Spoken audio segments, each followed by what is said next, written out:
What if I told you that the most repeated piece of career advice in history is actually destroying your life? Follow your passion. 3 words. Billions of people have heard them.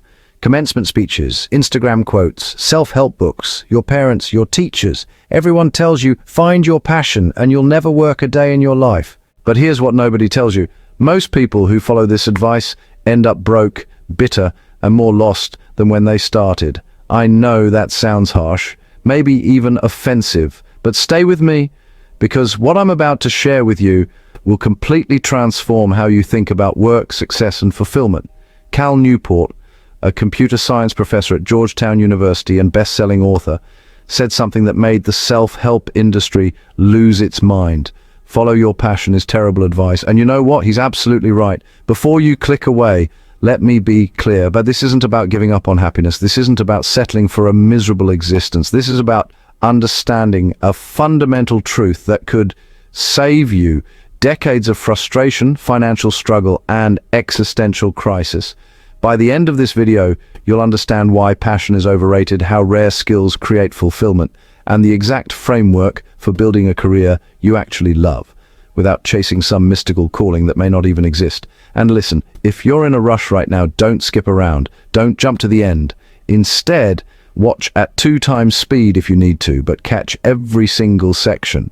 Skipping parts of this message is like taking half your medication. You might feel like you got something, but you'll miss the dosage that actually creates the transformation. Trust me on this. Let's begin with a story that might feel uncomfortably familiar. Meet Sarah. 22 years old, fresh out of college with a degree in marketing.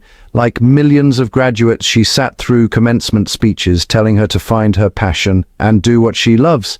Sarah loved travel, she loved photography, she loved the idea of freedom, of waking up without an alarm, working from beaches, creating content that inspired people.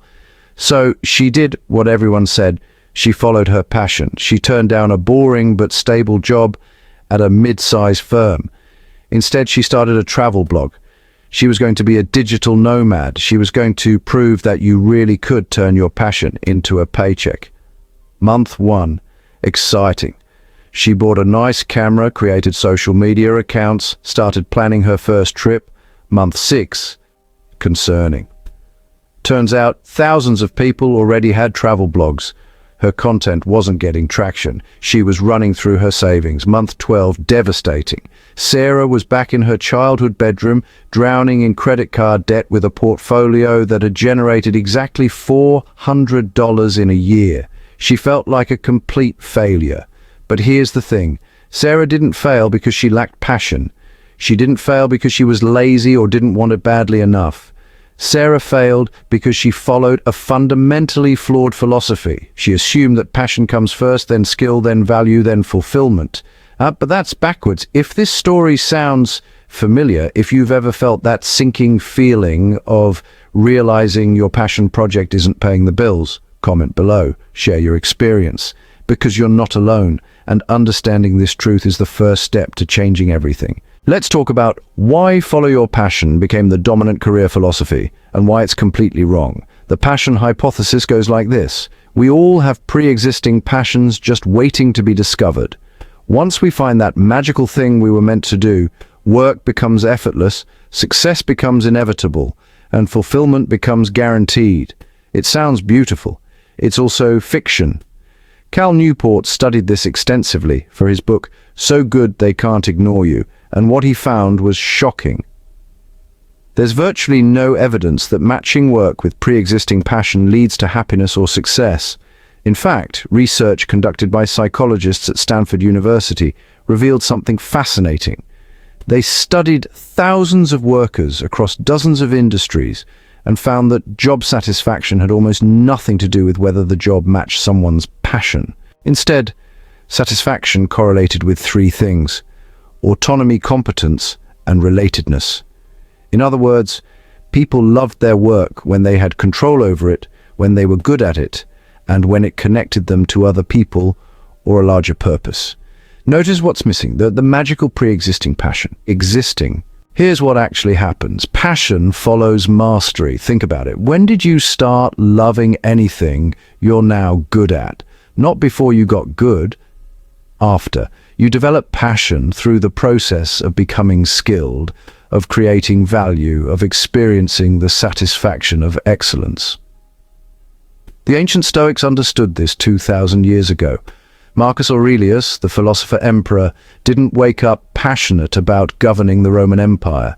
He developed love for his work through dedication, through developing competence, through understanding how his skills served something larger than himself. Eastern philosophy teaches something similar. The concept of ikigai, the Japanese idea of life's purpose, isn't about finding what you love. It's about the intersection of what you're good at, what the world needs, what you can be paid for, and yes, eventually what you love. But love comes last, not first. Let me share a study that'll blow your mind. Researchers followed a group of people entering various careers over 20 years. They divided them into two groups, those who picked careers based on passion matching versus those who picked careers based on opportunities to develop rare and valuable skills. 20 years later, guess which group reported higher job satisfaction, higher income, and greater sense of purpose? The skills group. And here's the kicker. The skills group was also more likely to describe their work as their passion. They didn't find their passion, they created it. But here's where it gets even more interesting. Neurologically, our brains are wired to become passionate about things we're good at. When you develop mastery in something, your brain releases dopamine. You get positive feedback from others. You see tangible results from your efforts. This creates a psychological investment, what researchers call the endowment effect. You begin to value what you've invested time in. You develop identity around it. And before you know it, you're passionate about something you never would have predicted. The craftsman mindset, Newport's term for focusing on what value you can offer rather than what value the world can offer you, isn't just practical advice. It's psychologically aligned with how humans actually develop meaning and satisfaction. Compare this to the passion mindset, which is essentially narcissistic. It asks, what can the world do for me? What am I entitled to receive because I exist and have feelings? The craftsman mindset asks, what can I offer? What skills can I develop that are so valuable, so rare, that I have leverage to shape my life the way I want? One mindset leads to entitlement and disappointment. The other leads to agency and fulfillment. Your story in the comments might be exactly what someone needs to hear, especially if you've experienced both approaches and can share the difference. Let's contrast two people to make this crystal clear. Person A graduates with a degree in graphic design because they've always loved art. They follow their passion, but they never focus on becoming exceptional. They do decent work, they charge average rates. They're constantly competing with thousands of other designers who also followed their passion. 10 years later, person A is struggling. They're passionate, sure, but they're broke. They resent their clients. They feel undervalued. They start wondering if they chose the wrong passion. Maybe they should have been a painter instead, or a photographer. They're stuck in an endless loop of passion seeking. Now person B, they also studied graphic design, but they didn't care about passion. They cared about becoming valuable. They specialized in something rare, maybe typography for tech companies or designing for accessibility. They deliberately practiced. They sought feedback. They worked on developing skills that were genuinely scarce. 10 years later, person B has companies competing for their services. They charge premium rates. They have autonomy to choose their projects. They work with interesting people on meaningful problems. And here's the beautiful irony. Person B is deeply passionate about their work. Not because they found their passion, but because mastery breeds passion. Person A followed their passion and ended up miserable. Person B ignored passion and ended up passionate. This pattern repeats across every industry. The guitar player who loves music versus the one who deliberately practices scales for years. The entrepreneur with a passion for business versus the one who systematically develops skills in sales, operations, and finance. The writer who loves stories versus the one who studies story structure, practices daily, and seeks brutal feedback. Here's another contrast. The passion mindset creates chronic anxiety because if work is supposed to flow from passion, every difficult moment feels wrong. Every boring task, every setback, Every moment of frustration becomes evidence that maybe this isn't your real passion after all. But the craftsman mindset expects difficulty. It understands that all mastery requires grinding through tedious fundamentals, that excellence demands persistence through boredom and frustration. This mindset creates resilience instead of fragility. Think about athletes. Do you think Olympic gymnasts are passionate about every single training session? Do you think they wake up excited about their 100th repetition of the same routine? No, they're disciplined, they're committed to mastery. And through that commitment, they develop deep satisfaction, what we might call passion, but it's a mature passion, built on achievement rather than fantasy. The passion mindset also creates a victim mentality. If you're supposed to find your passion and haven't, or if your passion isn't working out, you're a victim of circumstance. The world hasn't provided you with your rightful passion-based career. But the craftsman mindset creates agency. You're not waiting to discover anything. You're building. You're creating leverage through skill development. You're in control. If this resonates, if you recognize yourself in either person A or person B, you understand exactly the shift we're talking about. So, how do you actually implement this? I mean, how do you shift from passion seeking to craftsman building? Let's explore this transition together. Lesson 1. Adopt the craftsman mindset. Stop asking, what am I passionate about? And instead, start asking, what can I get really good at that the world values? This is, honestly, a fundamental shift in orientation. You're no longer the consumer, evaluating whether work feels right. You're the craftsman, committed to producing value. Practically, this means when you're considering career moves, you should evaluate opportunities based on whether they'll help you develop rare and valuable skills, what Newport calls career capital. Does this job give you skills that are scarce? Does it put you in proximity to excellent people you can learn from? Does it give you tangible feedback on your performance? These questions frankly matter infinitely more than will I be passionate about this. Lesson 2. Develop career capital. Career capital is the currency of a remarkable career. It's the rare and valuable skills that give you leverage. Here's how to build it. First, identify what Newport calls the adjacent possible. Skills you could develop from your current position that would be genuinely valuable. Don't make massive leaps. Build systematically. Second, engage in deliberate practice. This isn't just putting in hours. It's focused, uncomfortable practice that pushes your current abilities. Get feedback. Focus on the aspects you're worst at. Track your progress objectively. Third, be patient. Real career capital takes years to develop. This is why passion followers often fail. They want immediate gratification, immediate meaning. But mastery is a long game. If you're a writer, your career capital might be developing a unique voice in a specific niche, building a proven track record of audience growth, or mastering a particular form. If you're a programmer, it might be deep expertise in a specific framework, proven ability to ship products, or leadership in open source projects. Identify what's rare, identify what's valuable, then systematically build that capacity. Lesson 3. Seek small bets and mission. Here's where it gets nuanced. Newport isn't saying you should be a mindless cog in a machine. Once you've developed career capital, you invest it in things that matter to you. But notice the order. Capital first, then mission. Not mission first, hoping capital appears. Once you have leverage, once you're good enough that people want your skills, you can start making small bets toward a larger mission. You can negotiate for autonomy. You can choose projects aligned with your values. You can even start the passion project. But now you have the skills and resources to actually make it work. The travel blogger story has a sequel. 5 years after moving home, Sarah took a marketing job at a software company. She became exceptional at content strategy and growth marketing. She built career capital. Then, 3 years later, with those skills and her reputation, she launched a new travel project, but this time as a marketing consultant for sustainable tourism brands.